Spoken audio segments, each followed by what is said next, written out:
real world evidence with the CDK4/6 inhibitors, and what are the current data about that. So before that, we should know how much is the this cancer load in our society and how deadly it is. So this is Globocan 2018. We all know that before every topic of discussion in solid malignancy or whether it is hematological, we discuss about these slides. Globocan. So breast is overall 11.6% of all the new cases of about 2.089 million, and if you see the mortality, it's around 6.6%. On the other hand, Indian data, both sexes together, it is 14% incidence, and if we talk about only female, particularly, it's 27.7%. So this is the most common cancer found in female as per our country is concerned.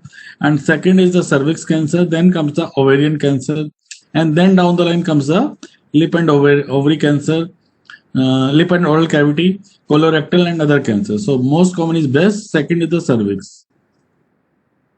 So this is the scenario which I was saying, metastatic breast cancer. Once the breast cancer has been metastasized, either it may be treatment naive, on presentation on only patient may have metastasis and then diagnosed with breast cancer, or it is early stage, early breast cancer or locally advanced breast cancer who has been treated in the past with the surgery, with the chemo, and later on down the line they develop the metastasis. So roughly 30% of the women who have had early disease will develop advanced or metastatic later on. Around 6 to 10% of all women with breast cancer presents with metastatic disease at the time of initial diagnosis. So this is the molecule which I was discussing, palbociclib, first in class CDK4/6 inhibitor. This is orally active selective inhibitor of CDK4 and CDK6, and it inhibits the cell proliferation and DNA synthesis. How it does? It does so, we'll see with this picture, and this is very common present picture which we are seeing quite a lot of time in this type of presentation, hormone therapy in breast cancer. So we all know that there is cell cycle, different phase, G2, M, G1, S phase, synthetic phase. Down the line, we are seeing cell cycle progression through this cell cycle. So let me, yeah. So this is a picture where this E2F elongation factor enters into the G1 to S phase, and whenever there is a phosphorylation of retinoblastoma gene, it leads to activation of E2F, and this phosphorylation happens because of binding of CDK4/6 with the cyclin D. So here we are concerned with cyclin D part, not the cyclin E another part. So cyclin D is the molecule, is the thing which leads to activation of phosphorylation of retinoblastoma RB, and it leads to elongation and goes on, the cell cycle goes on. If we inhibit this CDK4/6 sort of ligand with the inhibitors, these are three inhibitors, palbociclib and ribociclib and abemaciclib. So if we inhibit these CDK4/6, so all the downgrade system is inhibited. There is no phosphorylation, no activation E2F. So cell cycle will be inhibited over here, and there will be no further progression. So this is the basic mechanism of CDK4/6 inhibitors. Although in this picture we are seeing other hormone receptor hormone therapy options also, tamoxifen, aromatase inhibitor, fulvestrant, via inhibiting the ER receptor. So these are the older molecule. This is a different pathway, and over and above we can add on this another pathway. So if we go by these two pathways together, so there is a synergistic action. If we see the evolution in this clinical subset where the women are hormone receptor positive to negative metastatic breast cancer, so this was the palbociclib along with letrozole was the first combination which was approved since last over a decade or so. This is a natural history of evolution of treatment. Tamoxifen was into the practice since long, 1977, and after a long gap, these molecules came, aromatase inhibitor, roughly around 20 years down the line. and we can say exactly same 20 year down the line, newer molecule has come, which is this palbociclib. So before that, one more molecule, this is SERD, SERD, selective estrogen receptor down regulator. We call it as fulvestrant, and it was evolved in 2002. And since then, we are quite frequently using this molecule also. But now the newer molecule, latest one is the palbociclib, which has got very good efficacy over and above these all molecules which are available already in the pipeline, in the market. So what are all CDK4/6 inhibitor? I have told you there are three molecules: palbociclib, ribociclib, and abemaciclib. So these are three. I think they are just a pictorial presentation of the trial. Center one is the Mona Lisa, and this is a Monarch trial for this abemaciclib, and Paloma trial for palbociclib. So there are three trials, and all the naming of these three molecule trials starts from these specially. Numbering may be different.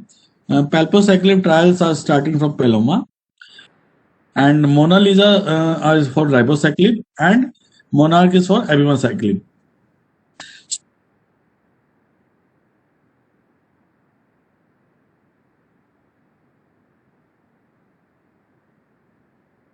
It is there, and overall response rate is also high, 54% as compared to roughly 40%. And Lisa 3, they have taken first or second line for postmenopausal who has already progressed on ET. So here they have combined with fulvestrant, and similar results have come for this trial also. After a period of 42 months follow-up, OS benefit is there. So Mona Lisa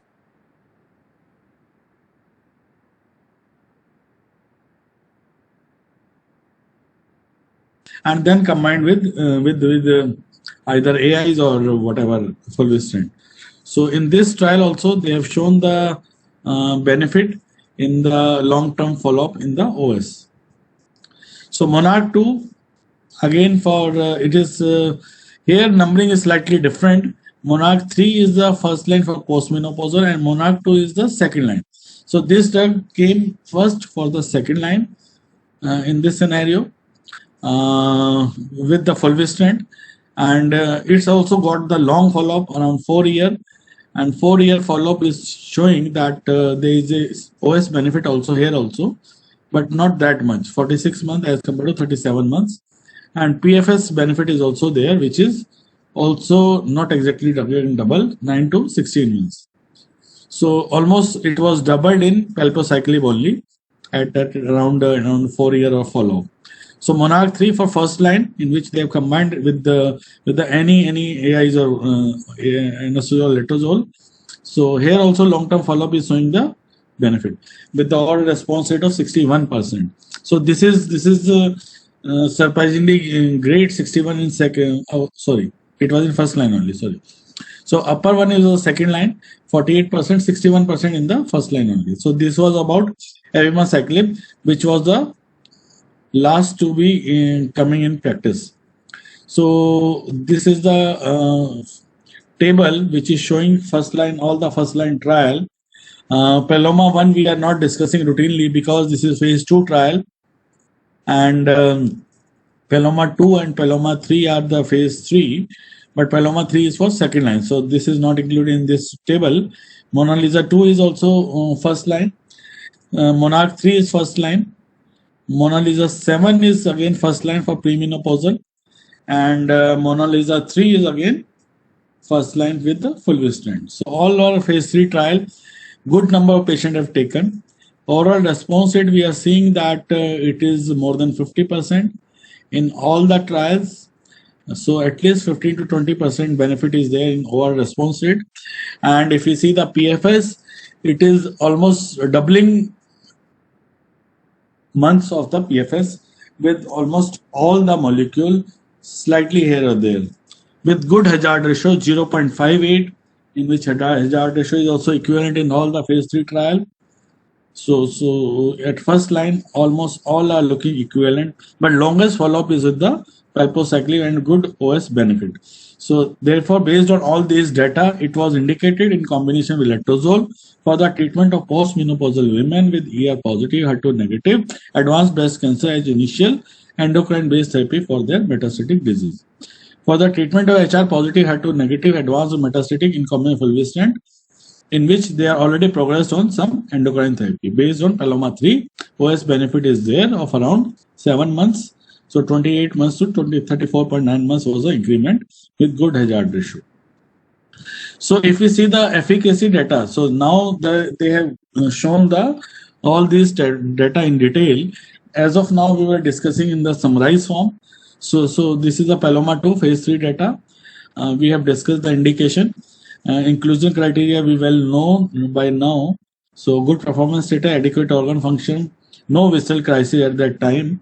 So visceral spread was excluded from this trial. And palbociclib standard dose is 125 milligram once a day, 3-1 schedule with letrozole, and another arm was only letrozole. So this was a 2 randomization, 2:1. And if you see the demographic profile in 2 arms, it is very well balanced. Age-wise, if you see performance status, disease-wise, visceral was and non-visceral was 50-50 in both arms. Bone only was 20% roughly. More than four disease sites were there in both roughly around 20%. So demographic profile is well balanced among 2. And we see the PFS in intention to treat population curves are really separate, beautifully separated. Blue one there is no if and but, it is clearly separating, and as the time passes we can appreciate curves are still more separating in later time, and then there is a plateau.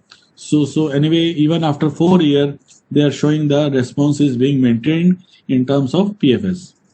So from here we can see that response we are getting, although late, it may be after a month or 1.5 month, 1 month or so in the hormone treatment. Therefore, they have excluded a visceral advanced disease in which we have to choose for chemotherapy only.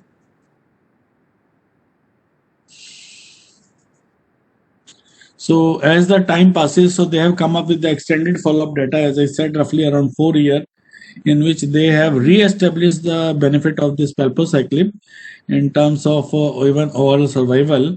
And this is a curve which is showing that it is favoring the both. Either it is bone-only metastasis or visceral disease, everything is favoring the combination of palbociclib with letrozole. And disease-free treatment-free interval, it's more than 10 years or 5 years, it is favoring again this combination, experimental combination as per this trial. So oral response we have discussed. It is roughly 42.1 oral response, in which there is 84% CBR. CBR is what? Clinical, I think clinical benefit response. Yeah. Although this term is classically used for carcinoma of pancreas to get the benefit, because there we hardly get any response. So I don't know why they have come up with the CBR. And median duration of response is also long term, around 2 years. So in this combination arm.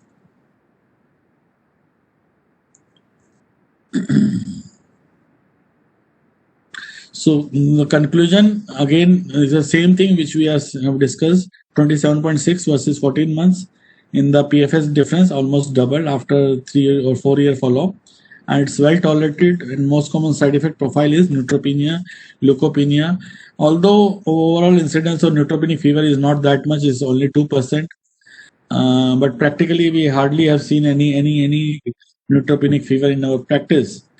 So it should be definitely regarded as the best first line therapy option for this scenario.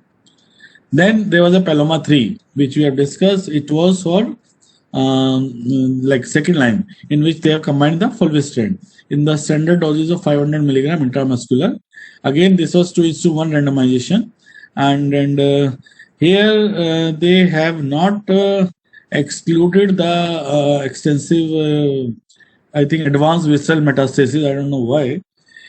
Maybe they are progressing on chemotherapy or no chemotherapy. So I don't know why they have not taken the visceral. In fact, they have included the all the visceral metastasis. And again, yeah, chemotherapy they have received in the past. So roughly 70% patient in both arms, and prior line of treatment is this much, more than 3 lines in around 10% patient in both arms. And age is also well balanced, like the Paloma 2. And again, cows are really, in fact, here are much separated than the Paloma 2. 4.6 month was the median PFS with the standard of care at that time. With the combination, it's 11.2 months with the fulvestrant. So good PFS benefit with this combination, even in second line after failure of chemotherapy or some other hormones. And we can very well see that again response is being maintained even up to 2 years or so. Subgroup analysis, again, this is showing that all the bar we can this dots we can see on the left side, which means that this combination is favorable in all the clinical scenarios where disease-free interval is less than 24 months or more than 24 months, or metastasis are visceral or non-visceral, premenopausal or postmenopausal. So all are favoring the combination of palbociclib with fulvestrant. Again, response rate is not that much as in first line, but yeah, it's still good, 19% as compared to 9%, with good p-value 0.0019. So conclusion, 11.2 months PFS benefit with this combination and with well toleration. So after publication of these two trials, it was approved, and we have been using in first line, second line, left, right, and center without any major complications, and we are able to maintain the patient on OPD basis. So here they have tried to analyze the different subgroup in detail, a little bit more detail, combining these two both trial, age less than 65 or 65 to 74 or more than 75. So in all these age group, we can see that combination is still better than the single agent letrozole, 12 to 22 months. Here 27.5 months in the 74 age group, more than 75. It is not reached as of now as the publication of this. So irrespective of age group, benefit of combination is being maintained. Sorry. This was including Paloma 1 and 2. This was phase 2 and phase 3. And Paloma 3 also showing the same benefit in irrespective of age group. Now, patient-reported outcome were also analyzed, means in terms of health quality index. There are various scale on which they analyze they put up some questionnaires, FACT-B, FACT-G, PWB. So they are all scales which are available online. So with the help of these, they analyze the quality of life index, which is also favoring the combination of these two, palbociclib and letrozole. And in the Paloma 3, palbociclib and fulvestrant. So all this quality of life index is also in favor of this combination. Now we are concerned. Concerned about the OS benefit also. We have achieved the PFS. Whether it increases the OS or not, that was the questionable in initial years.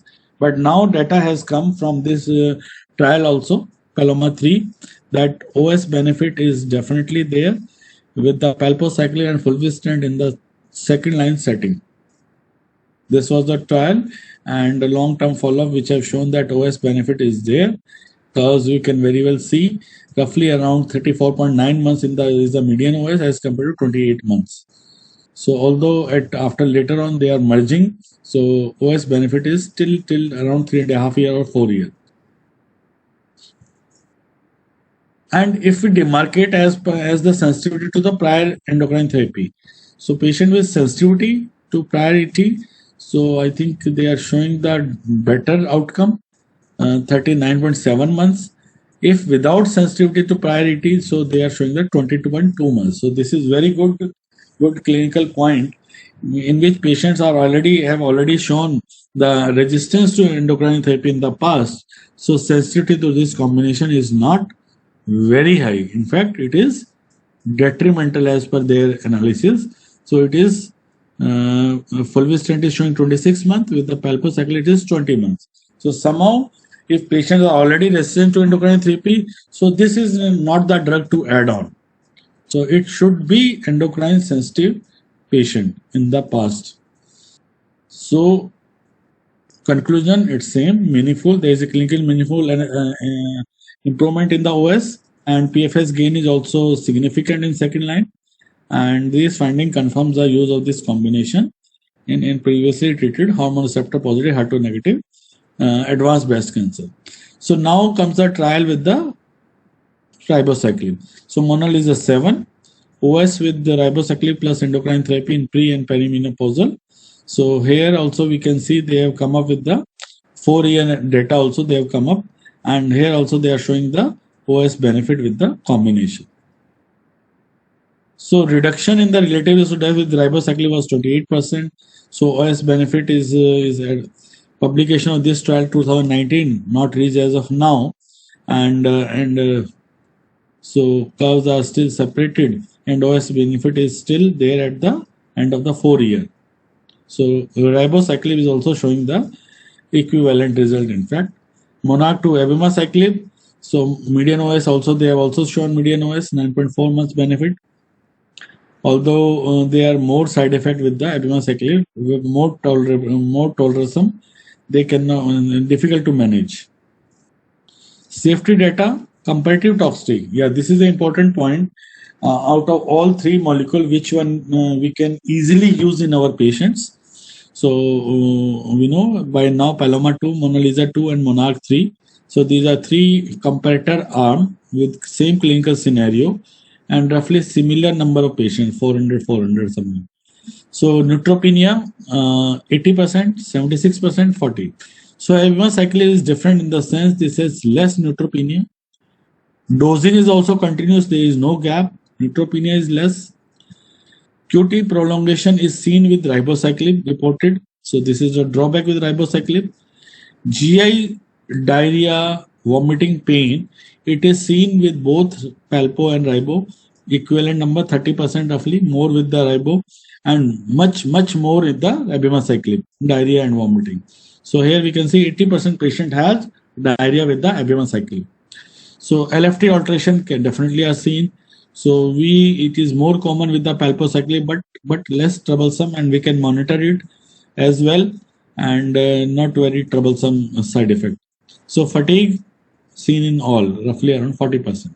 So these are the class specific side effect among three: neutropenia, QTc prolongation, GI, LFT alteration, and fatigue. So based on these side effect profile, so monitoring criteria is also slightly different.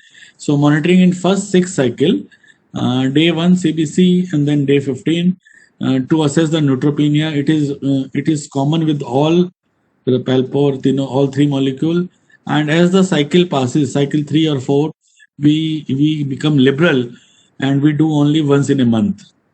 But yeah, it's required at least once in a month for 6 cycle, and later on depends. We can increase the gap. So we should keep in mind that it is recommended up to 6 cycle to keep it every month at least.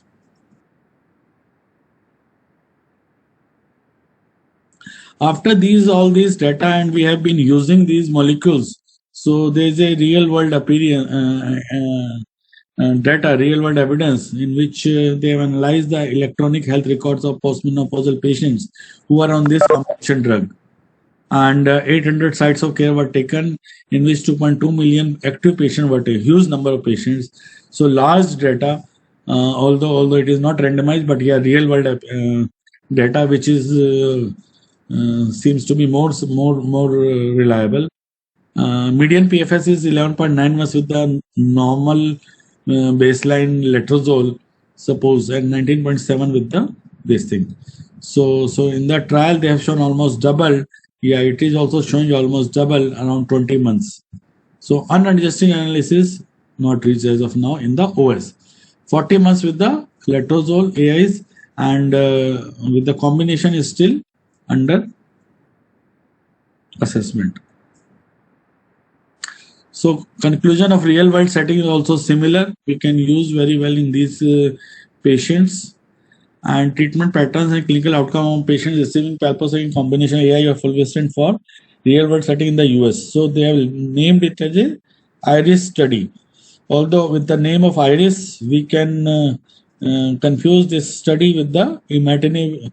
You will be knowing as a DNB. Imatinib study was a landmark study for the CML. So anyway, they have also labeled it as IRIS study. So because this was not the randomized retrospective chart analysis of patients from the various hospitals and centers, and in this result also they have come up that palbociclib with the AIs with fulvestrant, they have been using these combination and quite successfully, although dose reduction was required. This is an important point in some patients. Roughly around 8% patients have 75 milligram per day in both combination.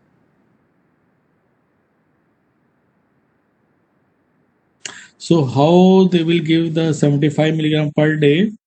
I don't know. Maybe so because it's available in 100 milligram, 125. So I don't know. So conclusion of this IRIS study was also that in this first real-world assessment of clinical outcome in US with this clinical scenario, these combination with AI or fulvestrant demonstrate favorable effectiveness in terms of PFS and survival. Fewer real-world patient required dose adjustment compared to clinical trial. Real-world response and clinical benefit rates are similar to those in clinical trials. So has this drug has changed the treatment paradigm? Yes, definitely. There is no doubt about it. This is a wonder drug in the sense definitely patients are going beyond 2 years or even up to 3 years. They are taking these combinations in first line setting at least with good quality of life and minimal to no side effect. Dosing, we all know that 125 of Palbo, 600 milligram for Ribo, and 150 for Abimo. So all these have some toxicity. We have discussed these things in the previous slide. So this is just a package insert. And by now we know everything: dose, how to reduce the